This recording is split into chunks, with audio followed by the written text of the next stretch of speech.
સાવલી તાલુકાના વાંકાનેડા જૂથ ગ્રામ પંચાયત વિસ્તારમાં સરકારી જમીનમાં ગેરકાયદેસર રેતી ખનનના ગંભીર આક્ષેપો ઉઠ્યા છે। પીજી પોર્ટલ પર થયેલી ફરિયાદ બાદ જિલ્લા વિકાસ અધિકારીએ તપાસના આદેશ આપ્યા હતા, પરંતુ તલાટી અને સરપંચના અહેવાલમાં ખનન ન થયું હોવાનો દાવો કરાયો છે। બીજી તરફ અરજદારે સ્થળ પર ખોદકામના પુરાવા હોવાનું જણાવી આ તપાસ અહેવાલ સામે સવાલો ઉઠાવ્યા છે।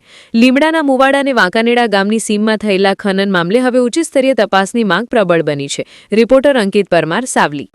વાંકાનેડા જૂથ ગ્રામ પંચાયત તાલુકો ડેસર માહિતી મળી હતી કે સરકારી જમીનમાંથી રેતી ખનન મોટા પાયે થઈ રહ્યું છે।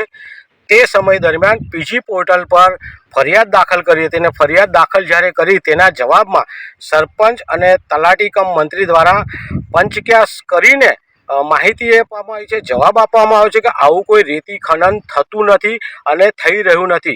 સાથે જે પંચોએ સહી કરી છે એ પંચોમાં પણ એક રેતી ખનન માફિયાની સહી છે। બીજી બાજુ તાલુકા વિકાસ અધિકારી પણ આમાં ક્યાંક સંડોવાયેલા છે, એમણે પણ રિપોર્ટમાં જીમાં જી હામાં હા કર્યું છે। તો ક્યાંક ને ક્યાંક જોવા જઈએ તો મામલતદાર, તલાટી કમ મંત્રી, સરપંચશ્રી અને અન્ય લોકો દ્વારા જે રેતી ખનન સરકારશ્રીની જમીનમાંથી રેતી ખનન કરીને મોટા પાયે ભ્રષ્ટાચાર આચર્યો છે, સરકારની રોયલ્ટીમાં પણ ભ્રષ્ટાચાર કર્યો છે। તો ક્યાંક ને ક્યાંક આટલો મોટો ભ્રષ્ટાચાર વાંકાનેડા જૂથ ગ્રામ પંચાયતમાં ચાલી રહ્યો છે, ત્યારે તમામ લોકો મળીને આ ભ્રષ્ટાચાર આચરી રહ્યા છે।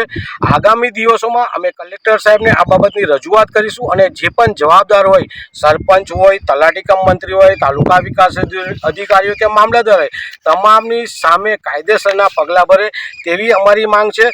આજે આ તમામ સરકારી જગ્યાએ અમે આવ્યા છે, ત્યારે આ તમામ જગ્યા પર ખોદકામ ચાલુ છે, રેતી ખનન થઈ રહ્યું છે, મશીનો પણ અહીંયા પડ્યા છે અને ખૂબ જ મોટા પાયે રેતી ખનન જ્યારે થઈ રહ્યું હોય ત્યારે આ સરકારી તંત્ર શું આંખો બંધ કરીને બેસી રહ્યું છે?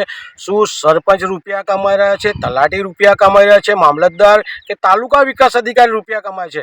અમારી સીધી માંગ છે કે આની સ્થળ સ્થિતિનો તપાસ કરવામાં આવે, નવો રિપોર્ટ બનાવવામાં આવે અને જે પણ કસૂરવાર હોય એની સામે પગલાં ભરે તેવી અમારી માંગ છે।